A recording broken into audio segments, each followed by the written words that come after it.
So welcome back to Third Age Reforged and to another battle replay, and actually a replay that I wasn't sent, but one that I took off one of the Discord channels I'm currently on, the guild that is the RH Guild Discord that I took it off.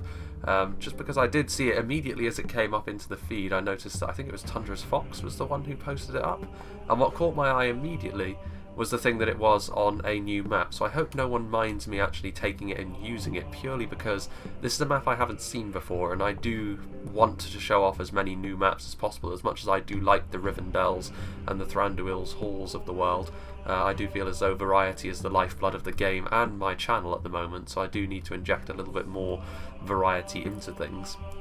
And this looks like a very promising map, honestly, because it is a siege battle, certainly. However, it seems to have a more open field than most. It is called the Elven Ruins, as I've said, and it has that feel to it, definitely. There is definitely a sense that it is a very defensible position. It's obviously up on a hill. There are several areas which the attackers will not be able to attack through, but it does also feel open enough to the point where it's not just a complete fortress. It feels as though it's a very makeshift defensive position that the defenders are going to have to deal with today. So it'll be interesting to see how they do that. And it is going to be a union of elves and dwarves defending these old ruins from an attack from the kingdom. Well, I wouldn't say kingdoms of men, it's certainly in the case of Harad, but men are going to be trying to take over these ruins for themselves. And considering it is his battle replay, I am going to be going through Tundra's Fox's army first of all, who is going to be playing as Harad, of course. Now Harad, they can obviously bring the numbers, and they also have several really dangerous higher tier units, particularly I have to say for the Dwarven player that's on the defence, because Harad do have a bit of a skew towards their AP abilities at the higher end. And we have some Haradrim archers here on the front.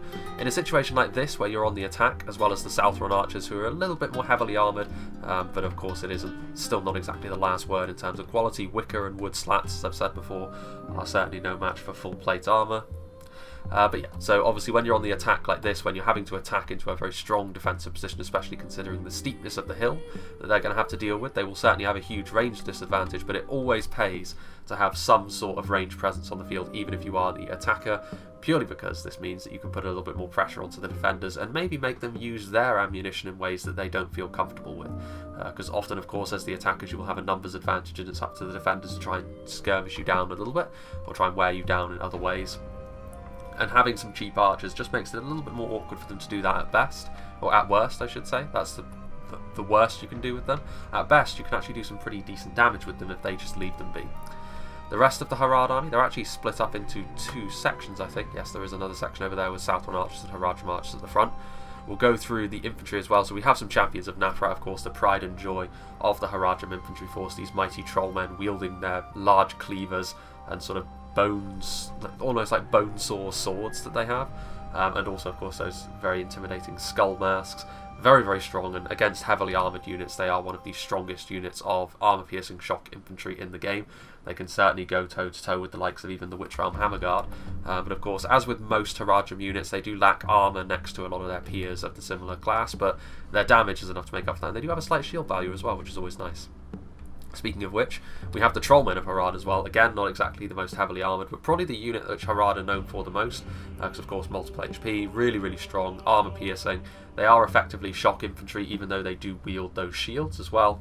Yeah, again, it's going to be more useful, I think, against the Dwarven player that's on the defence, more so than the Elven one. The Elven defensive skill can help them quite a lot against units like this, even if they can still get damaged by them. But yeah, Trollmen obviously very strong. We also have some Southron pikemen once again. Another little thing that Harad have at their disposal is an armour-piercing pike. That sounds grossly overpowered, but it most certainly isn't when you see what the stats of the Southron pikemen are like, because their stats are really abysmal. They are also very vulnerable to arrow fire as well. So if you can get them into a frontline fight that's comfortable for them against armoured units, yes, they are very effective for what they are. But doing that is easier said than done, I have to say. They are relatively easy to deal with if you are aware of what they are good at, I think, for an enemy facing the Southron pikes. Upgraded Dismounted Serpent Guard, a very good unit of line infantry that Harad have at their disposal. Especially with the armour upgrades, it does make up for their slight weakness in the fact that they do have lighter armour and a smaller shield value than most other units, especially of this cost. But they are very good at dealing damage, actually, considering they are line infantry, and their defensive skill is also not half bad either, so pretty difficult to deal with in melee, it must be said, especially, as I said, with the armour upgrade. The Serpent's Fangs are hiding back here, the poison arrows that Harad have at their disposal, and of course when they're out of ammunition they also become pretty decent heavy swordsmen as well. Multiple HP, all of the trimmings you'd expect from a General's Bodyguard unit like this. Some Mahout Beast Hunters, so a nice unit of Javelins, which of course are always going to be useful in 3rd Age Reforged, especially in 0.97 now. I think Javelins are kind of omnipresent, which I'm still not the biggest fan of, but it certainly makes sense from a Harad perspective. They've always had Javelins at their disposal, and it's certainly still something they're very good at. Speaking of which, the Hashari just in behind here, so we'll get to see their magical swords that sort of glide along the ground once again. They throw throwing daggers before they charge into melee, and they're very devastating as well. Obviously the main risk with the Hashari is the fact that they're really good in melee, deal a lot of damage, lots of melee defense, but very light armor. Very, very easy to deal with from ranged units, but still not the worst pick, I would say. Always nice to have access to those throwing daggers. We also have some Southron Warbands, so he's certainly spread out all of his unit types here, Tundra's Fox. He's got pretty much everything Harad have to offer on foot. Southron Warband, of course, armor-piercing spears, relatively cheap, but as I've said in the past, armor-piercing spears like this can be an incredibly useful tool, but the Southron Warband do need to be backed up, otherwise their lower tier nature will get the better of them, even with that AP to help them out. I'd imagine it's kind of a similar story over here. Southron Pikes, Trollmen, there's actually 2 units of upgraded Serpent Guard over here, some Haradrim Spearmen at the back, so the cheapest spearmen that Harad have to offer. 1 unit of them, obviously very much the cannon fodder of the Haradrim army. But of course you do see them brought quite a lot, because Harad do like to bring their more expensive Trollmen units, which does leave them out of pocket most of the time. But of course only 1 unit of them suggests that Harad have gone for a little bit more of a balanced approach this time.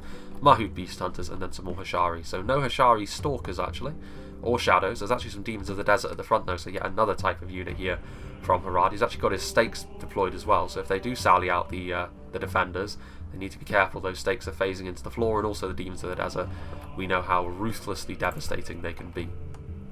Then the other attacking army, we have Inarius, who's going to be playing as the Rohirrim today, and I would suggest that Rohan are probably going to go for a little bit more of an infantry focus than they normally do, considering they are on the attack, and it will be very difficult, I think, to weave cavalry in here, because there are still only a few ways into the higher areas of the settlement, even if it is a little bit more exposed. We have some Eastmark Spearmen, which of course throw a javelin before going into melee, but the javelins are not as devastating as maybe you would think. They are obviously on the lower end of the spectrum when it comes to javelin damage. Still good though, but where they really fall down is in melee. They are not good in melee at all, very similar to the likes of the Cardland Militia Spears, only with less numbers. So the Eastmark Spearmen, they are very cheap, and you may think that it's a no-brainer to bring them because of the javelins that they wield, but it isn't necessarily the case. I think that they are still a good unit for what they cost, but they aren't miracle workers. You really do need to bear in mind the fact that in melee they are trash. Over here we have some Helmingas, which is good to see them again. We've seen the Helmingas a couple of times in recent times now, and they are decent archers, honestly. They may not be quite up to the same level as stuff like the Bardian Marksman or something like the Balaketh Marksman, but they're honestly not far behind. I think that Rohan, they don't get as much credit as they are due. The Helmingas are certainly not world beaters by any means, but they're a good all-purpose unit, especially in this kind of situation, I must say. Going for some Eastmark Axemen as well, so the slightly cheaper unit of line infantry that Rohan have at their disposal, which, considering they're on the attack today, is not too surprising. They need some more disposable numbers. Westmark Marshals, another unit that should be really good against the Dwarven defenders today, I must say. That AP is going to come in really handy. Rohan and Harad both do tend to skew towards focusing on armour piercing when it comes to their infantry, so I don't think the Dwarves will have too comfortable a time against both of these attacking armies, but Mirkwood might be better placed to deal with this sort of thing. Riddermark Archers, some Sons of Eorl, so it's not too surprising that Rohan have brought some cavalry. If they see the opportunity to get in and amongst the defenders, I'm sure they will take it. And we also have some Shield Maidens of Rohan back here. Going to be very important, I think, the Shield Maids, if they get into position and start bombarding the defensive phalanxes with their really high damage thrown axes, then it could be very difficult, especially for Mirkwood, because that's where having light armour will really work against them. And then we have the other section of Inarius' army, including some Eastmark Axemen. He's actually got some Westmark infantry over here. It's good to see he's gone for some quality, at least higher quality, in terms of his infantry over here, because it will be needed in some places. Westmark Marshals as well. Actually some Riddermark Spearmen over here, so just some more standard spears. For Rohan, obviously, they don't have the thrown javelins of the Eastmark Spearmen, but they are significantly better at looking after themselves in melee, which is important, of course. Further down the hill, the mighty Medicel Guard, so alongside the Demons of the Desert, both the attacking armies today have got some really, really devastating thrown projectiles, and the Medicel Guard are also really good in melee. I think the Medicel Guard have the edge in melee over the Demons, but the Demons are more devastating with their projectiles. Helm's Hammers as well, really, really nice AP infantry unit with those big tower shields, another unit of Shield Maidens, and then some Riddermark Axemen further down the hill as well, so it's good to see them. Obviously this more basic Axemen that Rohan have at their disposal. Now we shall move into the defenders and the defensive positions. We can see that Beshi is going to be playing as Mirkwood, got some Hiri Auth over here, also have some Hiri Peng, and some Wardens of Amon Lank. So I think Mirkwood are going to be fairly key in this battle because they can really match up quite well against Harad and Rohan's infantry. It's going to be very difficult, I think, for the attackers to gain much traction against them. Even against stuff like the spears and the blades of EMYN DUIR, Mirkwood should find themselves being quite comfortable in this situation unless they are drawn into cav charges or maybe just exposed to the thrown projectiles of both the attacking armies. Elder Council will be able to respond in kind to that though, and of course we also have the Elven King's Palace Guard, which nothing the two attacking armies, not even the champions of Nathrat, will be able to stand up to the Elven King's Palace Guard one-on-one. Some Hiri Auth over here as well. Also some Dwarven Wind Brisks. I've never seen Wind Brisks, so maybe a new player playing as the Dwarves of Erebor. As much as I'm not the biggest fan of how Erebor play, I do wish a new player all the best of luck in this battle. Ironfoot Axe Throwers, obviously again, so that's again something they can use to respond in kind to the Shield Maidens. The mighty Dragon Slayers and Highborns are back here as well. We have some Hiri Peng, some Hiri Lung, some Greenwood Rangers, so the defenders do have a unit of Rangers, which is always devastating of course, potentially. Woodland Realm Patrol, Elder Council, some Obsidian Guard, Elders of the Elven King, so a lot of quality from both defending factions here. The mighty Blacklocks, Ironfoot Pikes, some more Ironfoot Pikes, some dwarves down the hill as well, more Ironfoot Pikes and Spears, as well as some crossbows, very menacingly placed indeed, and some Ironfoot Spears also. So without further ado, let's begin. And already based on compositions and based on sort of teams, I would say that in terms of that, the defenders should have the advantage here. Although having said that, both of the attacking players are significantly more experienced at playing the game than the defenders, I think. And that could be enough to tilt the battle fairly substantially in the other direction. Obviously, understanding the game, there's a big difference between someone who is okay at the game and someone who is really good at the game. In any strategy game really, in Total War, is certainly amongst that with Medieval 2. So it should be an interesting one actually here, because I do think that the defenders have the advantages here. They have a very nice defensive position that they can use, and both of the factions that are on the defence are really good when you have the quality that Mirkwood and Erebor have spent their money on here. But like I said, experience counts for a lot in this game. And as vulnerable as Harad and Rohan may be to stuff like morale breaks and also the really devastating skirmishes that are on the defence, if they can approach this well, it can be difficult to salvage a losing situation, and the defenders may panic in that case. But it is going to be difficult for them, certainly. It does look as though Rohan are going to be making the first probing moves here. Riddermark Archers going to be on the way forward, unsurprisingly. Obviously the Rohirrim Archers, very, very basic. The Riddermark Archers, unlike the Helmingas, they are worse at range and they are not very good in melee either, whereas the Helmingas can kind of look after themselves there. Riddermark Archers firing in, and this is where Mirkwood could find themselves at a bit of a disadvantage here. Their shields are pointing in the right direction, but Mirkwood, especially at their lower end units here, do not have the best armour values, and if you allow Rohan to get some value even with their cheapest skirmishers on your infantry, that's only a good thing for the attackers. So we shall see if that good fortune continues. You can see the Demons of the Desert getting very close actually. Quite a risky move to bring them so close already. Haradrim Archers and Southron Archers also moving in, but actually it's over here where Harad have gotten very, very close indeed. Southron Archers and Haradrim Archers are going to be firing directly into the front of this formation, and I would imagine they're both going to go for the Ironfoot Pikemen. Indeed they are. One of the things which you'll see more experienced players doing is of course putting the spears in front of the pikes so that those shields are taking the bullets for them. But in this situation, because they were sort of spread out, the pikes were exposed to the archers, and even as heavily armoured as the Dwarves of Erebor are, arrows are going to have much more of an impact against unshielded units. But even here you can see only a couple of them fell because they're relatively cheap archers, and of course when it comes to Erebor, their units are all pretty decently armoured, as you would expect, even the basic ones. And also those archers were also taking a pretty hefty amount of damage right off the bat from the Ironfoot crossbows in the defensive position. which could be construed as maybe a bit of a frivolous use of their ammunition, but actually I kind of agree with it from a defending perspective, because it puts a little bit more pressure on the attackers. They can't just afford to send in these cheap units and expect them to get value off of them automatically. And the Beast Hunters are also being targeted. This is definitely a unit I would target if I were the Dwarves using those crossbows, because of course Javelins are going to be one of your issues as the Dwarves when you're on the defence. If you allow Javelins like this to get into position, your heavy armour isn't going to count for an awful lot. Of course, against Rohan and Harad, it's always going to be a little bit more difficult to get the best out of your armour anyway. Here, though, you can see the Riddermark archers have been sliced apart, really, by something. What unit of archers has done that? Maybe the Wardens of Amon Lank? I mean, it certainly wouldn't take too much for the Wardens of Amon Lank to carve their way through the Riddermark archers, and I can't really see any other units it could have been. Could have been the Hearing Pang. But very, very quickly, Rohan have gone from being able to slowly poke and prod at this Mirkwood phalanx to being shown the door in spectacular fashion. Very, very few factions can comfortably skirmish with Mirkwood. Lothlorien can manage it. Dale and Umbar can manage it, I think, because of their heavy armour. As can Gondor, I think. But even then, like, a lot of those are not... They're not really going to be beating Mirkwood as such. They're just not going to be losing. Lothlorien would be the ones, I think.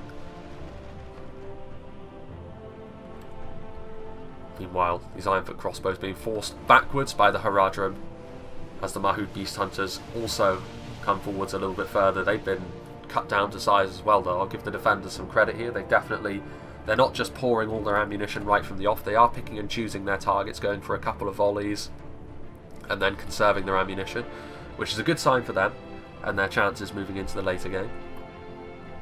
But you can see here Harad are putting more pressure on. You can see the dismounted Serpent Guard, the Mahud Beast Hunters getting close enough to use their javelins, but they're depleted enough at this point. Well, you know, they're getting kills.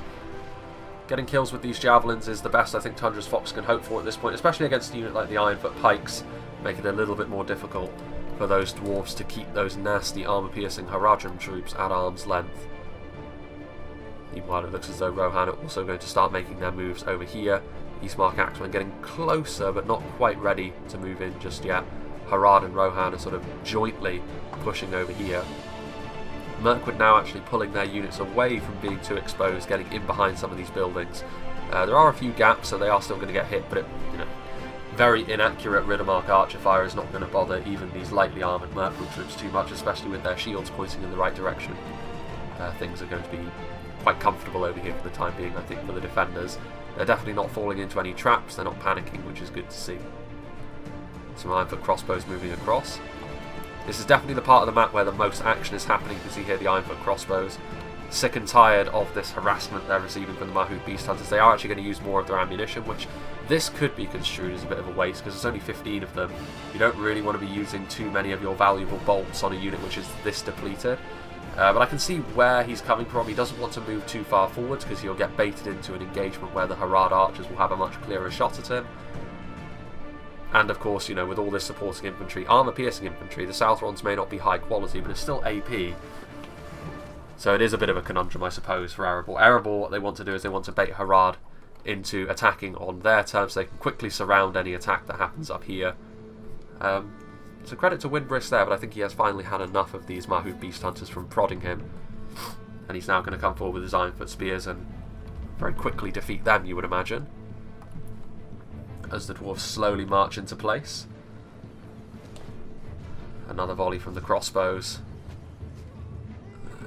Yeah, I mean, it is, at this point, it is a bit of a waste of money, which Harad will be delighted with, because obviously Erebor's crossbows are a massive problem for them.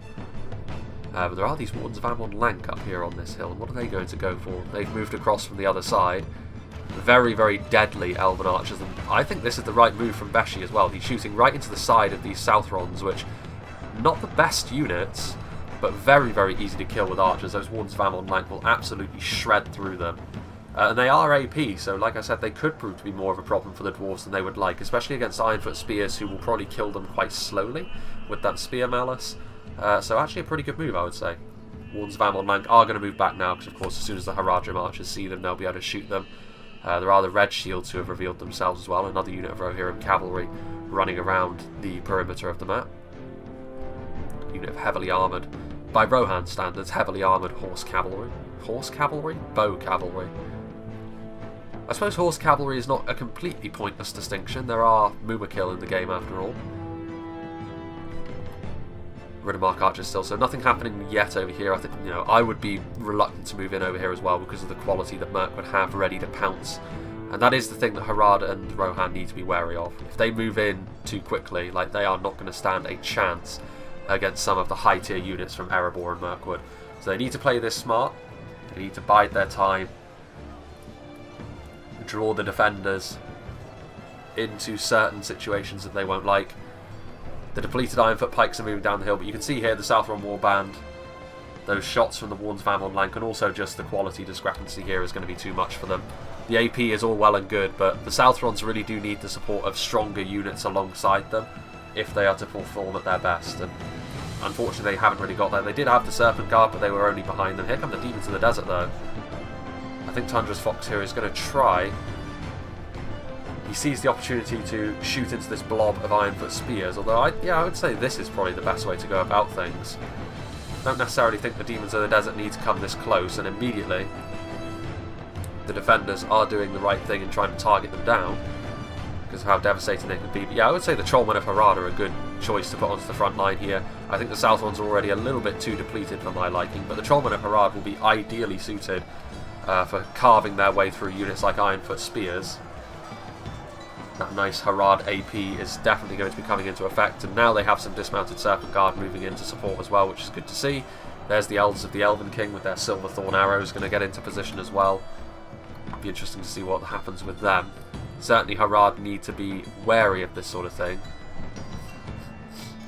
Well, excuse me, my cold still hasn't gone. They definitely don't want to give the Elves the opportunity to be devastating with their archers. That was always going to be one of the problems. Mirkwood was fairly ideally placed for dealing with two heavy AP factions, as well as two factions which don't necessarily have the best armour values themselves. Riddermark Spearmen charging into the Hiri out. That battle will only end one way unless these Eastmark Axemen can get a decent charge from behind, and then maybe they can overwhelm these two units. Again, trying to be efficient with their units here, the attackers, which I can appreciate because they need to be. So they're going to try and isolate these Hiri out and then kill them through sheer numbers. I'm not sure whether, even like this, the Riddermark Spearmen and the Riddermark Axemen, can they really do it? Like the Eastmark Axemen, I should say, are a relatively low tier unit of line infantry, but there is another unit of them coming forward, so this should be enough. I mean, these Hiri out, they're a very strong unit of line infantry, but through sheer numbers here, the Rohirrim will be able to defeat them. But do they have any reinforcements on hand? I mean, the Dragon Slayers would monster this fight. Very, very difficult to kill. Very, very damaging as well. Still, nothing going on there for the Harad and Rohirrim that are waiting on that choke point. Ironfoot pikes have moved in. There's a lot of javelins. Those Mahud beast hunters there. You can see the poison arrows. So the Elves of the Elven King were going to try and shoot right along this line with their Silverthorns, but Harad were ready for that and immediately sent them packing. The Demons of the Desert and the Mahud beast hunters are in a good position. I mean, Erebor have sent forward a fairly decent number of troops to try and hold this choke point down, and they have pushed Harad back enough to the point where they have sort of allowed the Haradrim skirmishers to get shots onto their front line. But having said that, Harad haven't really made any gains up to this point. That Erebor front line is still holding resolutely. The balance of forces is evenly matched so far. What have we got over here? The Ironfoot crossbows are back. The Obsidian Guard are ready to come in if needs be. Demons of the Desert still around here. I mean, the Demons of the Desert haven't really taken significant losses yet, which is good for Harad. They haven't really made the impact that I'm sure Tundra's Fox was wanting up to this point. They're going to try and get a point-blank volley right through here. No, they're going to try and go after the Ironfoot crossbows. I mean, this is the issue. Like, these Haradrim archers, they're really not going to be able to skirmish with Erebor or Mirkwood. All they can do is make life a little bit more awkward for them. You can see there the Trollmen of Harad. They have actually taken losses here. But slowly but surely, the Erebor numbers should be dwindling. But this is a significant committal as well. Wind Brisks not giving Harad any free yardage over here. He's not letting him up the hill. The Obsidian Guard now, and not necessarily as quick at killing as the Highborns or the Dragon Slayers, but with those two weapons, they're so difficult to kill. Huge armour, huge melee defence. It's the sort of numbers that would not look out of place in Imladris's faction, and that's their whole thing. But javelins immediately showering down on the oh, excuse me, on the Obsidian Guard, which is unsurprising. They need to deal with them some way. Meanwhile, what is happening over here? Well, I mean, the Rohirrim are trying to move forward, but you can see here that this unit of Eastmark Axemen is essentially trying to hold back the Horde. The Woodland Round Patrol, but especially the Dragon Slayers, are trying to reinforce the elves that are down here. This unit of Hirialth is holding on very, very nicely, but now there are Westmark Infantry and Westmark Marshals over here, which you would imagine should be enough to finally bring the Hirialth down, but the melee defense of the elves is proving very difficult to deal with, and honestly, this unit of Eastmark Axemen is going to lose long before the Hirialth will, and Mirkwood and the Dwarves will be able to shore this front line up again, which is bad news for Rohan, because it means that they've probably taken losses there where they really wish they hadn't. Over here, Riddermark Archers, they have actually drawn Mirkwood into a bit of an engagement here, which is exactly what they needed, because now the Sons of Yore are going to be able to get some decent charges into the side of this Mirkwood infantry, and they need this to continue. Meanwhile, Rohan sending up another unit of Eastmark Axemen to continue the assault. But it's going to be the Sons of Yore which need to do most of the damage here. That wasn't the best of charges, but even soft charges like that from Knights can yield decent results. The Sons of Yore really need to start smashing this line to bits so that the attackers have more of an in. Some Helmingast are also shooting away from back here. Decent shots they've got as well. They're trying to find some way into the settlement here, the attackers, but so far the defenders have held on. And still, this is a very brutal assault. Harad March out of ammunition now, just being thrown in alongside the Mahood Beast Hunters. But that's not going to be sufficient with the Obsidian Guard here. Erebor still just holding on. No way into the settlement so far for the Haradrim. Still the Demons of the Desert. Now they're a little bit more depleted. They are throwing their javelins into this block up here, killing off some of the Blacklocks and some Ironfoot Pikes, which they'll be very happy with, but I'm not sure whether they're going to be able to stop the Blacklocks from getting into a good position to shoot. The poison arrows flowing in. Erebor, not the worst idea to use poison arrows against them. Erebor, when their morale starts to collapse, it can collapse quickly in comparison to the other dwarves at any rate. But with their leadership so close by, especially with the Obsidian Guard, Blacklocks, I can't really see Erebor breaking at all. Ironfoot crossbows pushing through the line. Champions of Nafrat are here. Haradrim spearmen are ready to defend the skirmish line at least, but again, Haradrim spearmen are not going to withstand the dwarves for too long. Across come some more Southrons. The Hashari are here, ready to throw their daggers. Champions of Nafrat also in close proximity. And they should do better against the Obsidian Guard, but that would still be an interesting fight to behold. Will the Hashari throw their daggers? Haradrim spearmen moving in, Southron pikemen moving in, so the dwarves counter-attacking down the hill. But is this the big break that Harad were looking for? Have Erebor gotten a little bit too greedy trying to chase Harad down here? I think they probably have, to be honest with you. You know, they've abandoned a defensive position which was working for them in favour of trying to finish Harad off, but I don't think Harad was so weak that this was really called for. I feel as though it was, yeah, and also the Obsidian Guard doubled back and joined the assault, so now this unit of Champions of Nafrat is going to be able to get in behind this force over here, but Erebor is very eager to try and finish this Harad attack off. But with the throwing daggers, with the trollmen, with the champions, with all of these ranged support units, I think Erebor may have bitten off a little bit more than they can chew there. Over here, meanwhile, Rohan's woes continues. That unit of Hirialth that was here initially is still holding on for dear life. This unit of Westmark Marshals, as decent as they are, they're no match for the mighty Dragon Slayers, and so over here, Rohan continued to struggle. The Hirialth is still here, but I think maybe the defenders are a little bit more reluctant to push in over here now. There is another assault happening over here from Inarius as well. The Shield Maidens of Rohan throwing their axes in support of the Helms, Hammers and the Westmark Infantry. This is a fairly decent assault actually. The Warns of Amon Lank are holding on to the front line, but the problem the Shield Maidens have is they are being focused down by the Hirdi Peng just in behind. The Elder Council are using their javelins as well, so in terms of melee, as good as the Warns of Amon Lank are, with the axes being thrown, the fact that the Helm's Hammers especially are a really quality unit of infantry, Rohan may finally be able to push their way in. But with what? Like, they don't... I mean, they do have some units back down there, but they're a little bit far away. But if they do manage to push their way through here, I mean, they're only going to get surrounded, really. Red shields over on this hill over here, trying to shoot up the hill, and well, most of their arrows are unfortunately hitting the grass verge. But they're going after the Greenwood Rangers, which is understandable, trying to take away the body piercing from them. Rohan have managed to push their way in here, so the Sons of Yule did have the desired effect. This front line that Mirkwood had set up has fallen apart, and Rohan finally are making some progress into the settlement down here as well. Some Hashari are also going to be moving in support. This unit of shield mains is yet to be committed as well, so that's always good. A lot of damage that can be done there. Meanwhile, the Dismounted Serpent Guard taking point here, but they're going to need support. Dismounted Serpent Guard. I mean, Hiri Peng, that's the archer variant, but heavy elven archers are more than capable of looking after themselves in melee. Some Eastmark Axemen charging in support of the very low-end axe units, but it's better than nothing.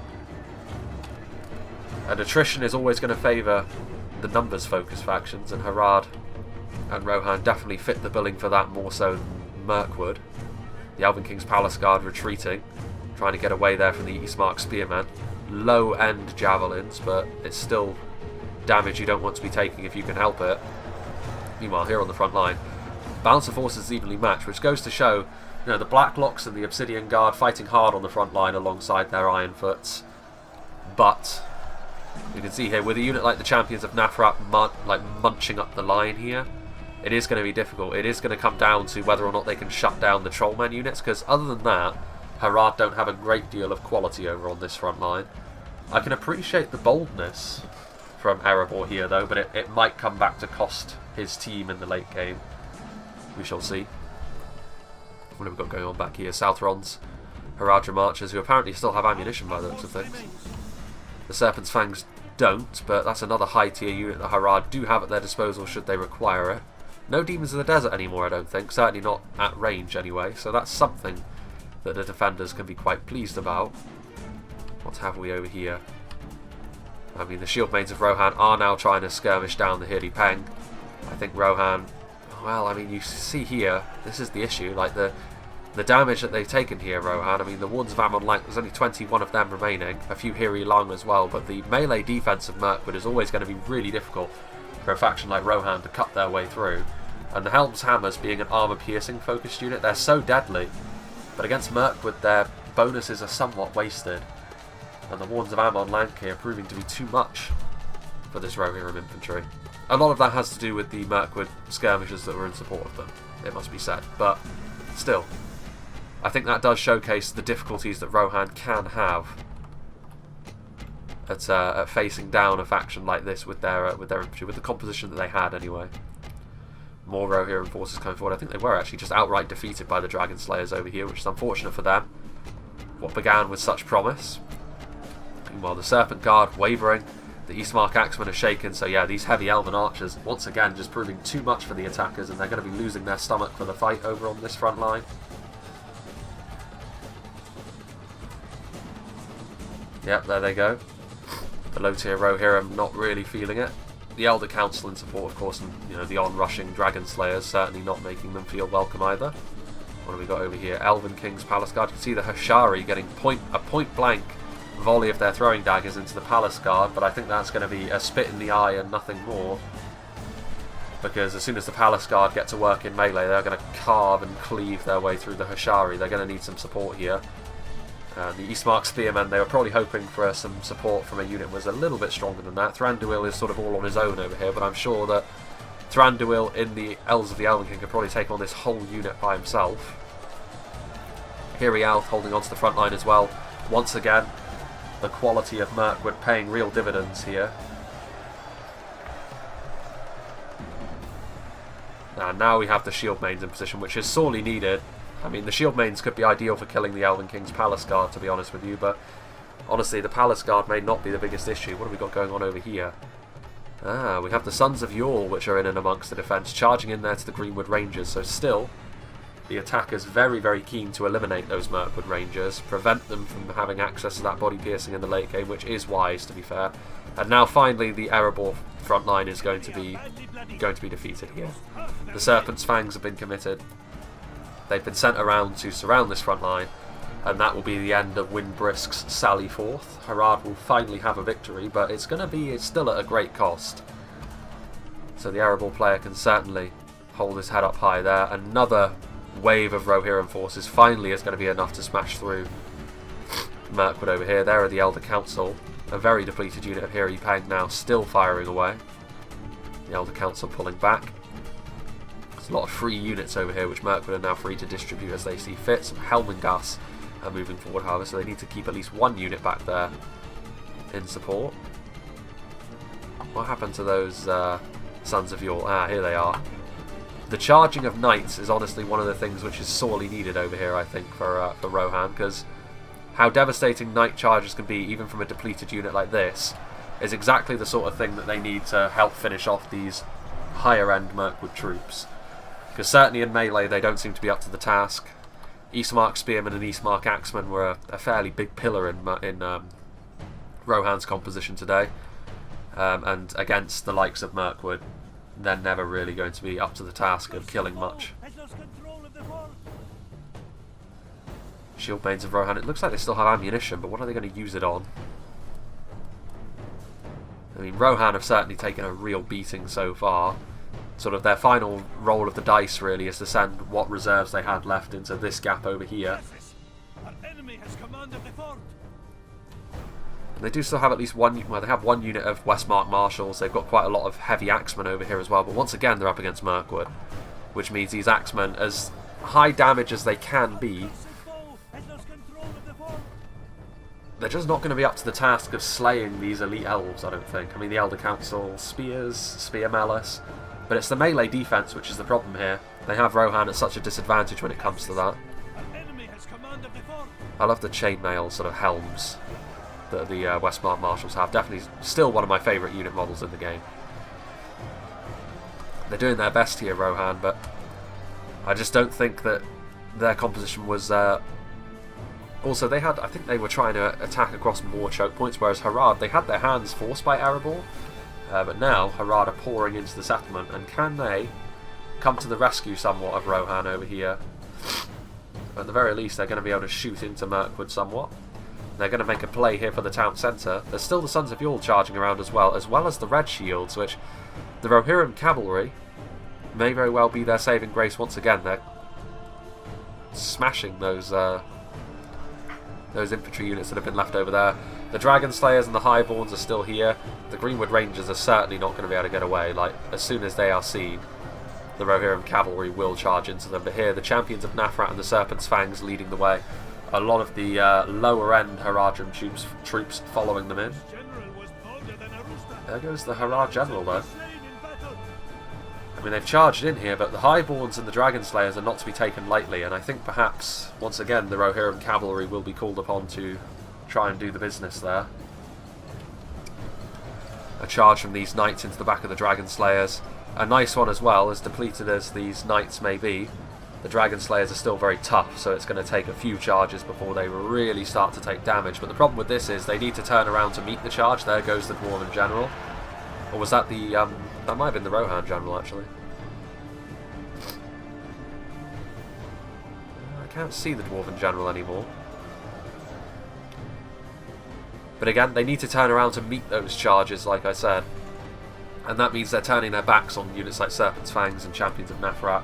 Elves of the Elven King getting into position. Sons of Yule fighting hard over there. Meanwhile, some Shieldmanes of Rohan, as well as the Medicel Guard that have revealed themselves. Here come the Elven King's Palace Guard. The Elven King's Palace Guard are taking losses now, though, and that's almost certainly because the Medicel Guard are using their javelins to try and kill them off. Indeed they are, so this will be the end of the Palace Guard. How are things going over here? This was a fight that the elves were initially winning, but I think this fight is tilting now in favour of the attackers. I think some decisive actions are happening. I think the defenders are running out of manpower. I think they're just having to deal with a little bit too much. There's some routing going on from Rohan, to be fair, but I think I think Mirkwood could have beat Rohan if they had just a little bit more time, but the Erebor front line collapsed just too quickly, and that allowed Harad to start pouring in, and that complicated matters a little bit too much, I think, for the defenders, and they would do very well to get out of this situation now, especially when you see stuff like that. Shield mains of Rohan getting unobstructed point-blank fire into the back of Dwarven elites. Really giving a hand to those Harad elites, which, to be fair, the Haradrim elites here were losing. They had been in battle before, of course, whereas both of these two units were pretty fresh. But that's not going to count for too much when they're getting pounded like that. Medicel Guard moving forwards. Obviously, they're really strong in melee in their own right as well. Some routing Southrons, shield mains are here. Those Helmingars are a bit depleted now, but they can still also move into the settlement, and that's the thing. Like, I just think there's too many numbers now for the defenders to deal with. Like, they have been victorious over here, to be fair to them, but they're so depleted at this point. The Elder Council are continuing to mulch their way through these archers, which are probably the things which have made Mirkwood take a few more losses than they otherwise would have. Beshi doing his best here, but I just don't think he's going to be successful. And the Elder Council will certainly defeat this unit of Southrons. Highborns of Erebor, they're going to try and hold on to the town centre, which is of course some leverage which the attackers can put on the defenders now. You know, we're going to take the town centre, you're going to have to try and take it off us. Elves of the Elven King are back there, they're going to be able to start reloading. The Medicel Guard are here. Again, though, they're far fresher than the Highborns and the Dragon Slayers, although, I mean, to be fair, like, the Highborns and the Dragon Slayers are stronger in melee than the Medicel Guard, so, especially with the support from the Elves of the Elven King, maybe not all is lost. Those shield mains, I think, need to get in there and give them a hand in melee if they're going to win that fight. Still all to play for here, and in come the Helmingars getting into place. Another important unit to have in the late game, again, capable of fighting in melee, which is better than the Riddermark archers can manage most of the time. It's still very, very close, this. I mean, it could be that the quality of some of these Dwarven and Elven units is able to see them over the line. I mean, these Southron archers are not going to last too much longer here against the Elder Council. And that's another decent chunk of elves which is going to be able to come to the aid of the town centre.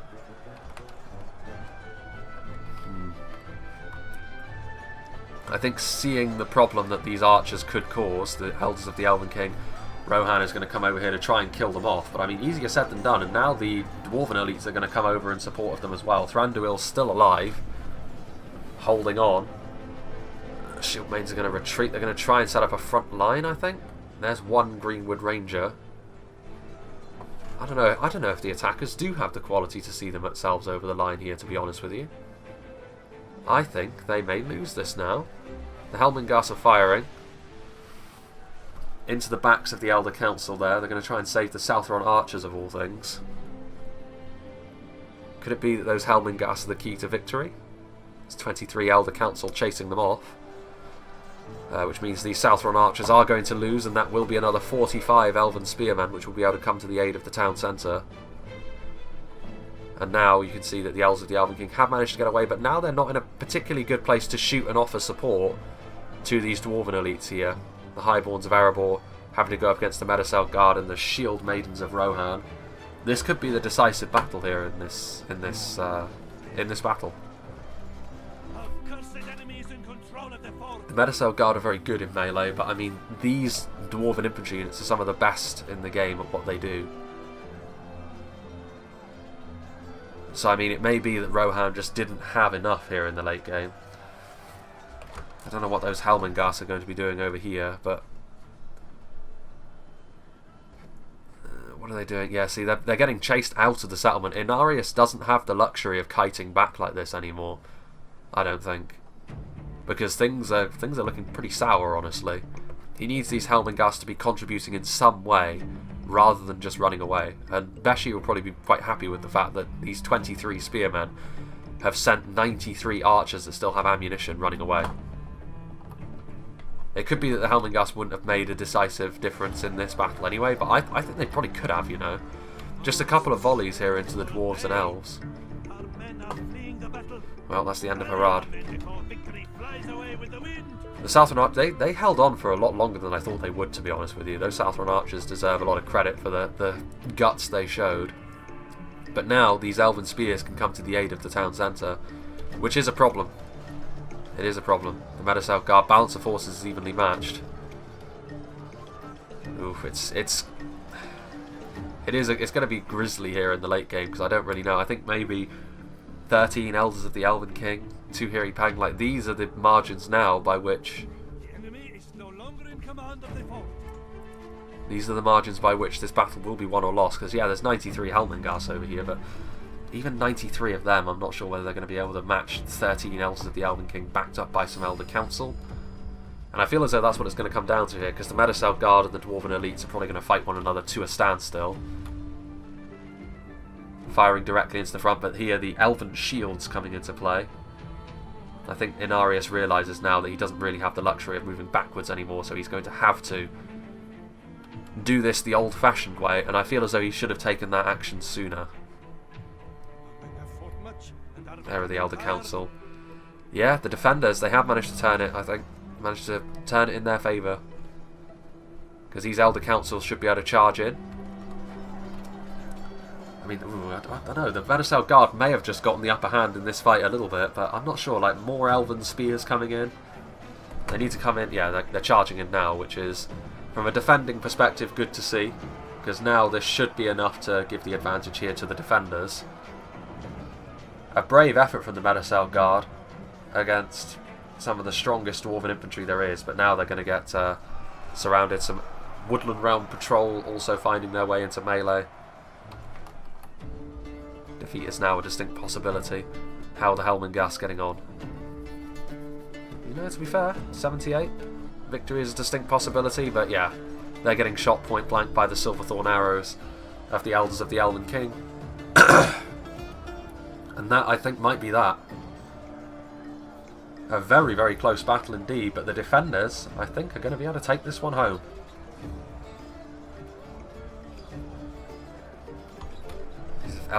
Elder Council enough to just hold them in place. The Elders of the Elven King just slowly but surely shooting them. And the Helmengars, I mean, even if they do somehow manage to overpower the Elder Council, which I find somewhat unlikely, the Elders of the Elven King could just come into melee and finish this fight. And then even if the Helmengars were able to perform some sort of miracle and win that fight, they would still then have to fight another group of Elder Council, which just isn't going to happen. Rohan here finally being put to the sword and spear. But what a good fight that was. I like this map as well. Simple but effective, and it's new as well. New things are always good. Well, there goes the Rohirrim General. Skewered. There are technically still some Dwarven elites in there as well, although, to be, you know, I give the Dwarven player some credit. Not many newer players, and I'm assuming he is a newer player, at least at Reforged. I've not seen that name before. Most newer players would not be as aggressive as that. And it could have gone badly, but I feel as though in the end it actually didn't, because it did do enough damage to Harad that they weren't really able to make their assault stick. But I do feel as though here that Mirkwood deserves a lot of credit. I mean, it was always going to be that Mirkwood were going to be the harder of the two defending factions for the attackers to deal with, just because of the factions involved. Both attacking factions have a little bit more of an emphasis around AP when it comes to their infantry, which is certainly not as effective against Mirkwood. Those Elven elites very well used, but you still have to use them correctly, and I think Beshi did. I think both the defenders deserve a lot of credit here, though. The Helmengars, only 27 of them, but they're at least giving the Elves of the Elven King a little bit of a fright, forcing them to get their blades bloodied once again. This is going to be it, though. I do kind of like the look of the Helmengars as well. Simple. It's a look that's been around for a long time, but it works for them. Those swords and shields, though. Thranduil, he's seen a lot of action today, the Elven General, and he can claim victory here.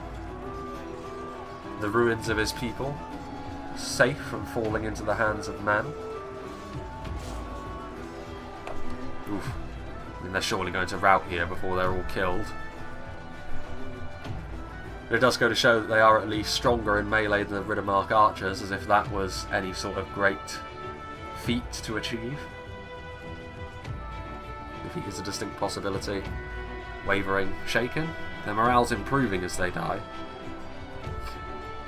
Ain't that the truth? They're not, I mean, only 100 frames left remaining, but a very close battle indeed, within 4%. Very high quality battle this. Again, I do hope that Tundra doesn't mind that I just pinched this off the Discord, because I saw the title of a new map name and I couldn't resist. As soon as I was actually looking at the channel as he posted it up, I decided not to say anything at the time, but I feel as though it should be fine, right? I mean, it's not as if this is a map which is a work in progress. It's certainly a very nicely polished map, and whoever made it deserves a lot of credit, I think. It's always good to see a new aesthetic. But in terms of kills, Rohan getting fewer than Harad. I feel as though Harad obviously were able to get more kills because of that Dwarven push, a real massacre for both sides. Rohan obviously struggled significantly more against primarily Mirkwood defenders here.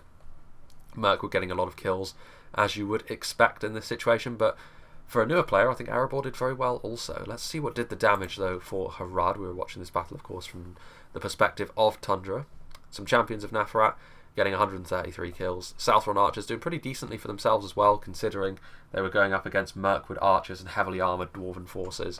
121 is a very good return indeed. Perhaps, though, you can see here, Demons of the Desert getting 192 kills. They were able to get some pretty decent volleys off. The Trollmen getting sub 100 each is maybe a little bit disappointing for them. A lot of the dismounted Serpent Guard also not really able to lay down any sort of effectiveness, but that's not too surprising either, because usually they're able to at least rely on having higher melee defense than the opposition, or at least better defensive values when they get into melee. This was certainly not the case here, though. Against Mirkwood and Erebor, for different reasons, the Serpent Guard were always going to be struggling a little bit more, so maybe it's not so surprising, but still, 19 kills is not good for a unit like that. Haradrim Spearmen getting smashed, obviously. The Serpent's Fangs. The Serpent's Fangs never really seem to do all that much damage, especially not at range, because for a unit that small, you know, they don't really do the damage that's required. The poison arrows are all very well, but their primary function, really, for the most part, I've found, is the fact that they're very good in melee as well as having those ranged attacks. And in melee here, once again, by the time they were committed, they were having to go up against Dragon Slayers and Highborns and all of that jazz. Obsidian Guard as well, they were there when those were finished off, so it's not surprising either that they got a lower amount of kills.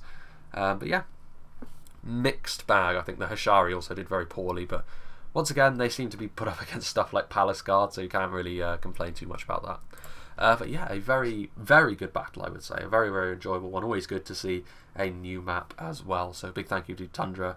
I can't really say for sending it in this time, because technically this was just one that I lifted off a Discord. But big thank you to him for playing this battle and producing such high quality content. And big thanks to all the players as well, because once again, I don't really feel as though any of the players did too much wrong here. I think they all did what they could. Inarius, I think, was the one who struggled the most, but I feel as though that was more down to composition than anything else. Like, he was always going to struggle against a Mirkwood defence with an army like that. His cheap units were numerous, but just, you know, not really able to make too much of a dent in Mirkwood. He was doing the right things as well. Like, he did the right thing initially over there, where he tried to sort of isolate individual units, but he just wasn't able to kill them off quickly enough, considering how strong the Mirkwood units were and how low end the Rohan units were. But yeah, big thanks to all the players once again. I'm not sure what will be next. Like, I've got a few that I'm sort of stuck deciding between. I was even thinking about doing a couple of things with regards to the Age of Empires 2 Definitive Edition, which was released yesterday, I think it was. So maybe keep an eye out for that. I'm not sure. Like, again, it's just a matter of time and whether I actually have time to actually do anything else at the moment. It's possible, but, you know, we'll see. Regardless, I hope you enjoyed this, and I hope you will join me for whatever is next.